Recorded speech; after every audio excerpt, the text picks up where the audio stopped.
Hello everyone, good morning. কেমন আছো সবাই? দেখো সকাল সকাল একদম পুরো বিছানা থেকে ভিডিওটা শুরু করলাম। আর এখন কিন্তু বেশ ঠান্ডা পড়ে গেছে, তো ঠান্ডার জন্য কি বলো তো, ঘরে একদম পুরো জানালা টানালাগুলো দিয়েই শুতে হয়, ঠিক আছে। আর এই যে এখন মোটামুটি হালকা কম্বলও লেগে যাচ্ছে, ঠিক আছে। আর এদিকে দেখো মাম্মা এখনও ঘুম থেকে উঠছে না। শীতকালের সকাল মানেই কিন্তু একটু আলসেমে ভাব হয়, তার কারণ ওই যে লেপের ভিতরে যে গরম হয়ে যায়, তখন মনেই হয় না যে বাইরে বেরিয়ে কোনো কাজ করি, কিন্তু তারপরেও উঠতে হবে, কাজ করতে হবে, ঠিক আছে। কারণ সারাদিন শুয়ে বসে থাকলে তো আর হবে না। তো যাই হোক, সকাল সকাল উঠে বিছানাটাকে পরিষ্কার করে নিলাম। কালকে একটা সার্ফের প্যাকেট এনে রেখেছিলাম, তো এটা ঢালবো ঢালবো করে ঢালার আর সময় হয়নি। তো ভাবলাম চলো এখন তো ঘর ঝাড়ু লাগাবো, তো যদি একটা দুটো দানা নিচে পড়ে, তো দেখো বলতে না বলতে পড়েও গেছে, মাম্মা আর কি ধাক্কা দিয়েছে। তো যাই হোক, আর এদিকে দেখো আমি ঢেলেও নিচ্ছি, তার কারণ ইদানিং প্রচুর পরিমাণে সার্ফ লাগছে। আর একটু শীতকাল মানেই বেশি সার্ফ কিন্তু আমাদের লাগে, তার কারণে এক্সট্রা জিনিসপত্র, শীতের প্রচুর জিনিসপত্র থাকে। তো সেই জন্য আর আমার তো প্রচুর পরিমাণে সার্ফ লাগে, তার কারণ দিনে দুবার করে আমার ডেলি কাচতেই হয়, সেই জন্য।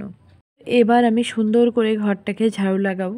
আর চলো ঝাড়ু লাগাতে লাগাতে আজকে একটা জিনিস আমি দেখাবো যে কি পরিমাণ ধুলো আমাদের এখানে হয় জানো। মানে তোমরা যারা ধুলোর দেশে নেই, আমি তো বলবো তোমরা ভালোই আছো। আর আমার মতো এরকম ধুলোর দেশে থাকলে পুরো পাগল হয়ে যেতে হবে জানো। এত পরিমাণে ধুলো, আর একটা একটা গাড়ি যাতায়াতে যে এত পরিমাণ ধুলো ঘর বাড়িতে ভর্তি হয়ে যায় কি বলবো। তো যাই হোক, কিছু করার নেই, এইভাবে কষ্ট করেই শীতকালটা আমাদের থাকতে হয়। তার কারণ শীতকাল কি বর্ষাকালেও প্রচুর পরিমাণে কষ্ট করতে হয়, তার কারণ এত পরিমাণে জল জমে যায়, তো সেই জন্য। আর এদিকে এই যে থার্মাসটা বের করেছি, কারণ তোমাদের দাদাভাই খুব ভোরবেলায় ওঠে, তো ভোরবেলায় উঠলে কি হয়, ঠান্ডা জলটা খেলে ওর মানে একটু গলার সমস্যা হচ্ছে, তো সেই জন্য থার্মাসটা বের করে একটু উষ্ণ গরম জল করে রেখে দিলে ওটা ও ভোরবেলা খেয়ে বেরিয়ে যায়। সকালের বাসি কাজগুলো মোটামুটি কমপ্লিট করে নিয়েছি, আর মেয়ে স্কুলের জন্য রেডি হয়ে গেছে, আর ওকে চাউমিন বানিয়ে দিলাম টিফিনে। তো মোটামুটি বেরিয়ে যাক, আর তারপরে আমি যাব রান্নাঘরে। আর এদিকে মাম্মা দেখো ঘুরঘুর করছে, আর এদিকে কিন্তু দেখো বাইরে প্রচুর পরিমাণে রৌদ্র আজকে, দেখেছো। এবার এসছি রান্নাঘরে কাজকর্ম করতে। তো যাই হোক, মোটামুটি দুটো হাতে সকাল থেকেই কাজ করছি। আর মানে এখনও করতে হবে, কারণ যতক্ষণ চান দান না করব, খাওয়া দাওয়া না করব, তো ততক্ষণ কিন্তু আমাদের হাউস ওয়াইফদের মানে দুটো হাত দুটো পা মোটামুটি চলতেই থাকে, ঠিক আছে। একরকম দৌড়াতে পারলে হয় ভালো। তো যাই হোক, মাছগুলো ধুয়ে নিই, তারপরে রান্না বসাবো। তো মোটামুটি দেখো দুপুরের রান্না কিন্তু আমি কমপ্লিট করে ফেলেছি, বাকি আছে শুধু এই যে বরবটি আলু ভাজা। আর এখন হচ্ছে শীতের সিজন, তার মানে মোটামুটি কত রকমের সবজি পাওয়া যায়। আর এই সবজিগুলো কিন্তু গরমে এতটা পাওয়া যায় না, কিন্তু শীতকাল হলে আমরা বিভিন্ন রকম সবজি, বেশ তাজা তাজা সবজি খেতে পারি, তাই না। তো যাই হোক, খুবই ব্যস্ত ছিলাম, রান্নাটা দেখাতে পারিনি। আর তোমাদের দাদাভাইকে তো 11টার মধ্যে ভাত দিতে হয়, তো সেই জন্য চলো একটা জিনিস তোমাদেরকে দেখাই। তো সুন্দর একটা মোচা কেটে রেখেছে বাবা, দেখো এটা কিন্তু ডয়রা কলার মোচা। কে কে এরকম মোচা কিনে খাও? আমাদের কিন্তু কিনে খেতে হয় না, তার কারণ আমাদের গ্রামে বাড়ি, গ্রামে মোটামুটি সব রকম সবজি আমরা তাজা তাজা পেয়ে যাই। আর আমাদের বাড়িতে যেহেতু প্রচুর পরিমাণে কলা গাছ আছে, তার জন্য মোচাটা আমাদের কিনে খেতে হয় না, ঠিক আছে। এই যে সারাদিন কাজকর্ম করার পরে চানের পরে কিন্তু নিজেকে একটু বেশ ফ্রেশ লাগে, তাই না বলো। তো যাই হোক, একটু শীতকাল পড়ে গেছে, শীতকাল মানেই গা হাত পা একটা টান টান ভাব চলে আসে। তো আমি একটু কেওকার্পিন বডি অয়েল এটা মাখতে খুবই পছন্দ করি, তো সেটা মেখে নিয়েছি। আর এদিকে একটা লিকুইড সিঁদুর ছিল, সেটাকেও কপালে দিয়ে দিয়েছি। আর ওটা হচ্ছে শ্বাসওয়ালা নারকেল, জানো এত মিষ্টি, আর জলটা যে এত মিষ্টি ছিল কি বলবো, খুব সুন্দর খেতে। এই যে জামা কাপড়গুলো এনে রেখে দিয়েছি, এগুলো ভাঁজ করব, করে তারপরে একটু শুয়ে নেব, কারণ অনেকটাই বেলা হয়ে গেছে। আর শীতের মানে সময় যে কিভাবে কেটে যায় আমরা বুঝতেই পারি না। একদিকে জানলা টানলা সব বন্ধ করে দিয়েছি, ঘুমিয়ে পড়েছিলাম। তো বেশ অনেকটাই সন্ধ্যা হয়ে গেছে, আবার দৌড়িয়ে ছাদে চলে গেছি। দেখো এত পরিমাণে জামা কাপড় হয় আমার কি বলবো। তো একটা কম্বল টম্বল ছিল, সেগুলো একটু কেচে দিয়েছিলাম। তো এই যে ঘরটাকে সুন্দর করে পরিপাটি করে একদম পরিষ্কার করে রেখে দিয়েছি আবার।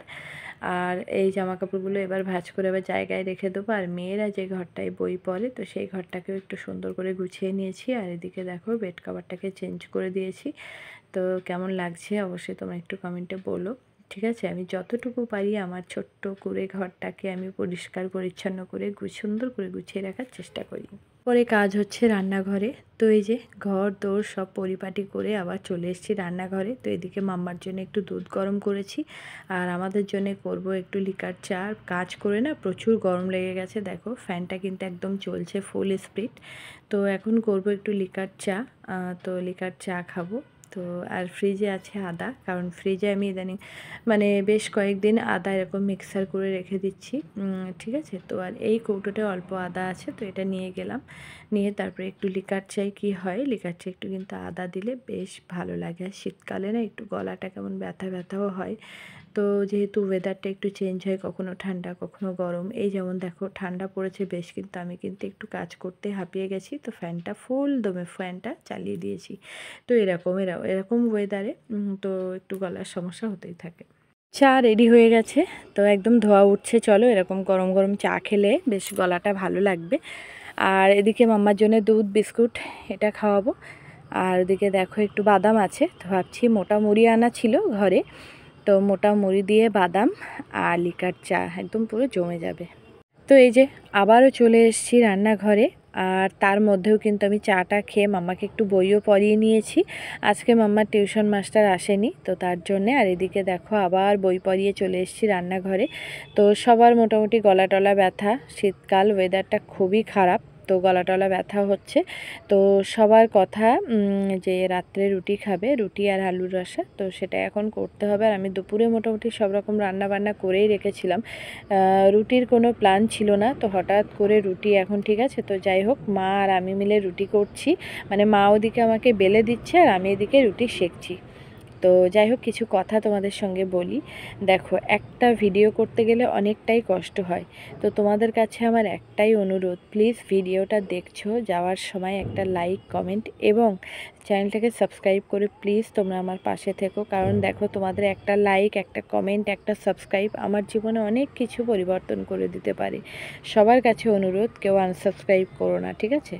রুটিগুলো করে নিয়েছি, এখন আলুর রসা করব। তার জন্য আমি আলুগুলো কেটে নিচ্ছি। দেখো, এই যে বসে গেছি আলু কাটতে, আর প্রচুর কষ্ট হচ্ছে জানো, মানে হাত চলছে না এরকম। তো যাই হোক, কিছু করার নেই। আর দিনের অর্ধেকটা সময় আমার এই যে রান্নাঘরেই কেটে যায়। তো চলো, ভিডিওটা আর বড় করব না। ভালো লাগলে প্লিজ লাইক কমেন্ট এবং সাবস্ক্রাইব করে আমার পাশে থেকো। আর যারা যারা চ্যানেলটাকে সাবস্ক্রাইব করছো তারা পরে আবার আনসাবস্ক্রাইব করছো, প্লিজ প্লিজ এরকম করো না। তো দেখা হচ্ছে পরে একটি ব্লগে। সবাই ভালো থেকো।